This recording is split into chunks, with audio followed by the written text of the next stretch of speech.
There needs to be a showing of feasibility of the zoning plan. Now, there's a serious legal question as to whether planned development should even be used in a situation where you're only talking about 1 to 2 land uses. But there's been no showing of feasibility.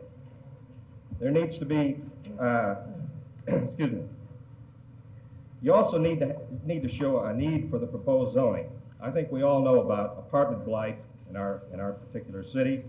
I don't think there's been any showing of a need for a higher density land use. This represents an 80 to 90% increase in density.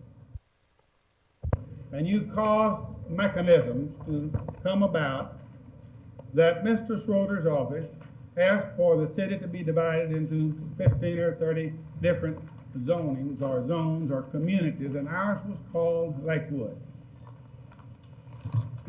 Myself and 4 other members of our North Dallas Property Owners Association served at Mr. Schroeder's request, and we met all last year on several Mondays, and from 10 until quitting time at noon and sometimes afterwards, and discussed sewer control, traffic control, fire control, density control.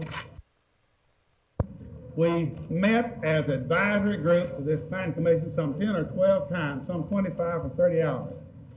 One of our members would have to fly by airplane back just for these meetings because we were extremely interested in all of these points.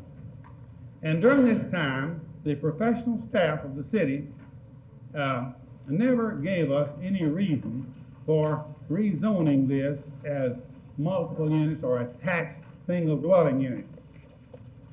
You, ladies and gentlemen, represent the entire city of Dallas, not just the Lakewood area. They have here 3,000 signatures of people that they say in that community who are opposed to this. I would call your attention, that leaves 861,000 people in the city of Dallas who may be benefited by this who haven't signed their petition. And I think that you should keep it.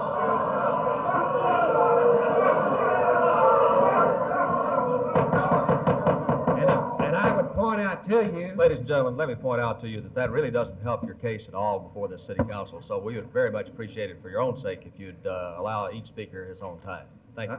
Thank you, Mr. Mayor. I would point out to you that everybody in Dallas has an interest in the development of single-family areas that will put $15 million worth of property on the tax roll. I think that everybody in Dallas has an interest in a high-class development that will go into a residential area that will provide residential homes for an additional 367 people. And I kind of resent the implication that the people who presented these petitions to you today had no right to do so. This community out there is a community, and we do care. We do support this city. We do join, generally, in all manners that support this city, and we feel that this particular area, maintaining itself as it has, is a benefit to this city. That's the reason we're here today. Thank you, Mr. Donahoe.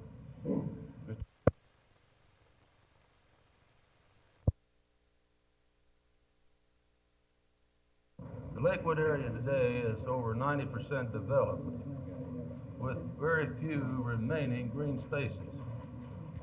The present zoning is one of few remaining close-in areas of fine single-family homes on beautiful lots, and an area where homes are continuing to be purchased and improve for families moving into the neighborhood. A townhouse development would result in a terrific increase in density, possibly 80%. Abrams Road, even now, is like a racetrack and is overloaded with local traffic. Therefore, Mr. Mayor, I move to close public hearing, overrule the recommendation of city plan, and retain the present zoning R75. Second. I second the motion. This would require a simple majority of 6. Mr. Mayor, because out of deference to Councilman Zeter, who's out of town, and require full 9 votes, I think it's been the tradition of this council to defer until we have a full hearing. No, it only requires a majority. Let me finish my motion. I would like to move that we close the public hearing and take the case under advisement until we have a full council. Mr. Mayor, you only need a majority. I'm aware that. For just a moment, it may be a moot point. Do I have a second? Yes. That's not. Mr. Fain, second. Go ahead. Go ahead, Mr. Holland. I have motion's been, I'll vote on the substitute motion. All right, substitute motion to take it under advisement requires a simple majority of 6 votes. All in favor? Aye. Opposed? No. No. The motion fails. All right, we'll take the previous motion of Mr. Cadanes to overturn the recommendations of the City Plan Commission, deny the applicant's request. All in favor? Aye. Opposed? It is unanimous. Yeah. Ladies and gentlemen, as you pass out of the council chamber, will you please remain silent until you get outside the doors?